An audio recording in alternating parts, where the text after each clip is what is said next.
ርዕሳችን ምንድነው? ጌታ ሆይ በሉ እስኪ በመንግስት በመጣህ ጊዜ ምን በለኝ አስበኝ። ይህ ቃል ደጋግመን ስለሰማነው ምናልባት አዲስ ነገር የሌለው ይመስለናል፣ ግን በጣም ጥልቅ ጸሎት ነው ምዕመናን። ጌታችን መድኃኒታችን ኢየሱስ ክርስቶስ ዓርብ ዕለት በተሰቀለ ጊዜ የተሰቀለው ከሁለት ወንበዴዎች መካከል ነው። በግራውና በቀኙ ዕድሜያቸውን ሙሉ የሰው ንብረት ሲቀሙ፣ የሰው ደም ሲያፈሱ፣ ድሃ ሲበድሉ፣ ፍርድ ሲያጓድሉ ከኖሩ ወንጀለኞች መካከል አምላካችን ተሰቀለ። ሁለት ወንበዴዎች መሃል መሰቀሉ የመጀመሪያው ትንቢቱን ለመፈጸም ነው። ሁለተኛው ምዕመናን ለወደፊቱ የሚፈጸመውንም ነገር እያሳየን ነው። ልብ አድርጉ። ከጌታ ግራና ቀኝ ሁለት ወንበዴዎች ተሰቀሉ። የግራው ወንበዴ ጌታውን ተሳደበ፣ የቀኝ ወንበዴ ግን በመንግስት ምን በለኝ አለ።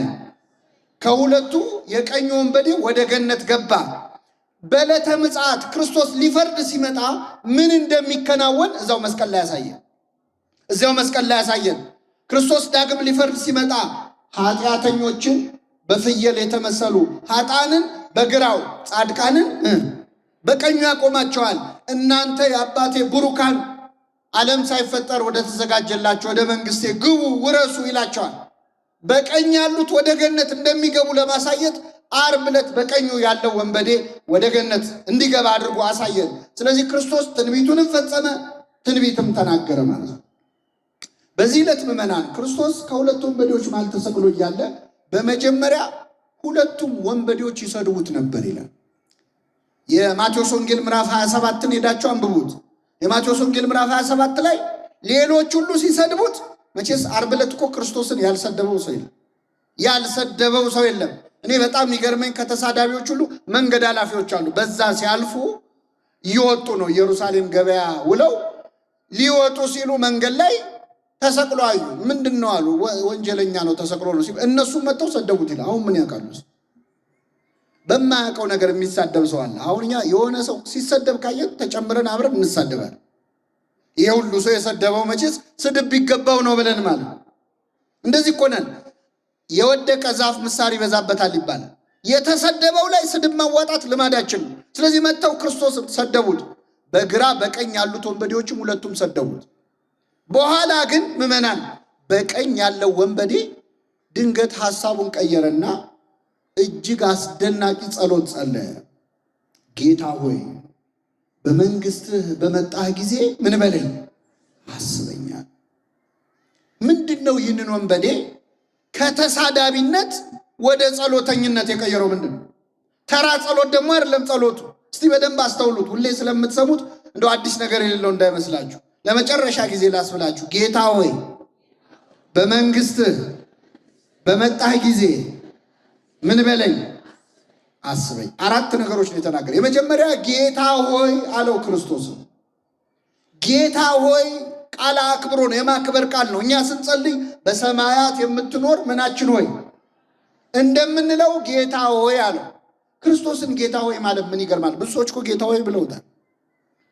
ብዙ ሰዎች ብለውታል። እንደውም ጌታ ሆይ የሚሉት ሰዎች ከመብዛታቸው የተነሳ ጌታ ሆይ የሚለኝ መንግስቴን ምን አይልም አይወርስም እስኪል ደርሷል። ይህ ወንበዴ ግን ጌታ ሆይ ማለቱ ከሌሎች ሁሉ ሰዎች ይበልጣል። ምንድነው ካላችሁ፣ ይህ ወንበዴ ክርስቶስን ጌታ ሆይ ያለው በዕለተ ዓርብ ነው። ዓርብ ዕለት ክርስቶስን ጌታ ሆይ ያለው ሰው የለም። የሰደበው አለ፣ በጥፊ የመታው አለ፣ የተፋበት አለ። ጌታ ሆይ ያለው የለም። ምናልባት ዛሬ ማታ ሐሙስ ማታ ጌታ ሆይ ያሉት ማን መሰሏችሁ? የሮም ወታደሮች በጥፊ መታውት ጌታ ሆይ በጥፊ የመታ ማን ነው ብለውታል። ስቃይ ላይ ያለ ጌታ ሆይ ማለት ከባድ ነው። አሳና እንጀራ በርክቶ ሲያበላ ደስ ብሏቸው ጌታ ሆይ ያሉታል። ሙት ሲያስነሳ አይተው ያመኑበት ጌታ ሆይ ያሉታል። ይህ ወንበዴ ግን ክርስቶስን ጌታ ሆይ ያለው የሾህ አክሊል ደፍቶ ደሙ እየተንጠፈጠፈ ያየው። ይህ ከባድ ነው። ጌታ ሆይ አለ። ጌታ ሆይ ብቻ አይደለም ያለው፣ በመንግስት አለ። በምን በመንግስት ማለት ምን ማለት ነው? የራስህ መንግስት አለ፣ አንተ ንጉስ ነህ እያለው። ንጉስ ነህ፣ ግዛት አለ፣ መንግስት አለ። በመንግስት በመጣ ጊዜ አለ። ምን እንዲህ ወንበዴ ምን ነክቶት ነው? ጌታ ሲያዩት ንጉስ ይመስላል እንዴ? ዓርብ ዕለት አይመስልም እኮ ንጉስ አይመስልም። ለጲላጦስ አላለውም እንዴ? መንግስቴ በዚች ዓለም ብትሆን ኖሮ ወታደሮቼ ይዋጉልኝ ነበር ብሏል። በጥፊ የሚመታ ንጉሥ አለ እንዴ? የሚገረፍ ንጉሥ የለም። ደሙ እየፈሰሰ እየተጎተተ ሲወድቅ ሲነሳ እየታየ እንዴት ንጉሥ ሊባል ይችላል?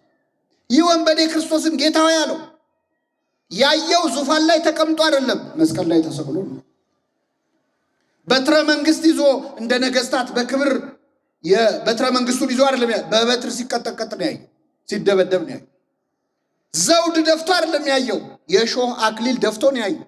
ስቃይ ላይ ሆኖ ነው ያየው። ግን በመንግስት አለ አጠገቡ ያለው ንጉሥ መሆኑን አውቋል። ዘላለማዊ ንጉሥ፣ ሽረት የሌለበት ህልፈት የሌለበት ንጉሥ። ምድራዊ ነገስታት በመንግስታቸው ወይ ይሻራሉ ወይ ይሞታሉ፣ ያልፋሉ። ወይ ህልፈት ወይ ሽረት አለባቸው። እግዚአብሔር ግን ለዘላለም ምንድነው? ንጉሥ ነው። እኛ መተን አላነገስነውም፣ እኛ ሞተንም ይነግሳል እግዚአብሔር።